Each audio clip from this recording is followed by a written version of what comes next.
Okay, part one of today's lesson is doing this task, which you're going to be matching equations and graphs. So you'll have this piece of paper, and the back it'll have this, and then here's a list of equations. All of these are in different forms, as you can see, and so your goal is to make sure that you have the right equation in all three of these forms for the right graph. So I'm going to do one of these as an example with you, and I'm going to have a separate sheet of paper here just to show the work. So I'm going to begin not on the first equation, but maybe with the second one here. So let's see what we can figure out from this about this equation.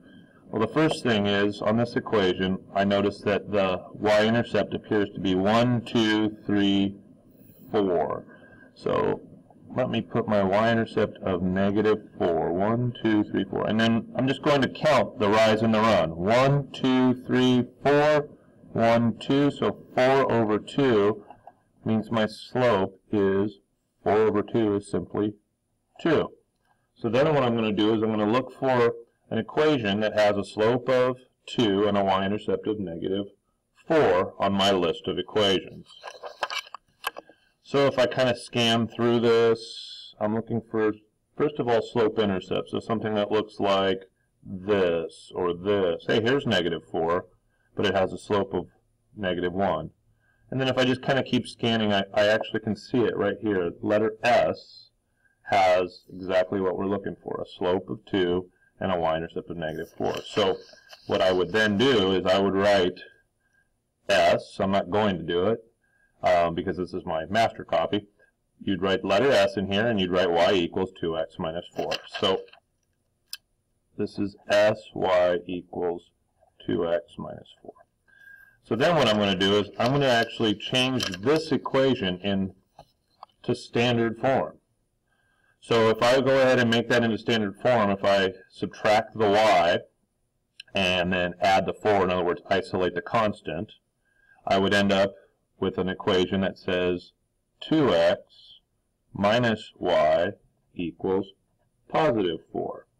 I'm going to find that equation somewhere on my list of equations here, and I think I see it right here, letter D, 2x minus y equals +4. So again, that would be letter D. I would write the letter D there, and I'd write 2x minus y equals 4. And then, of course, I would put it into point-slope form, which I would have to find something that has an ordered pair that this graph passes through. So I see that the graph passes through, let's see, well, -4, 0, -4, or 2, 0.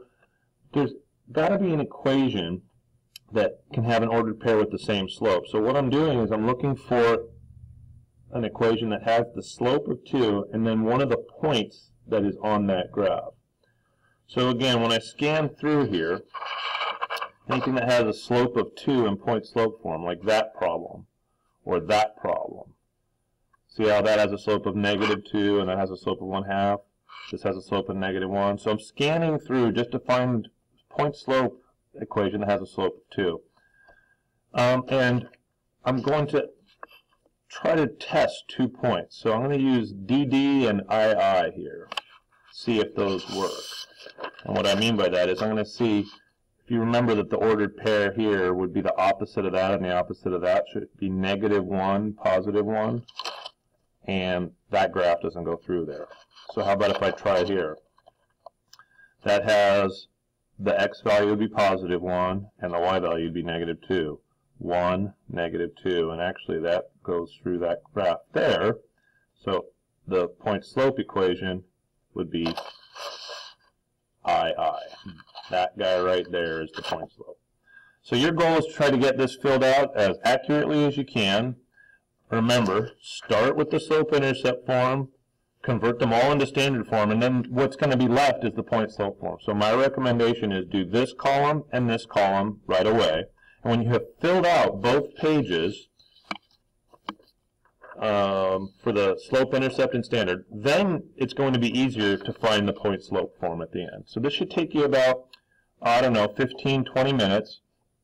If time is short on you guys because you have to do one more thing today, you're just going to go ahead and finish this for homework.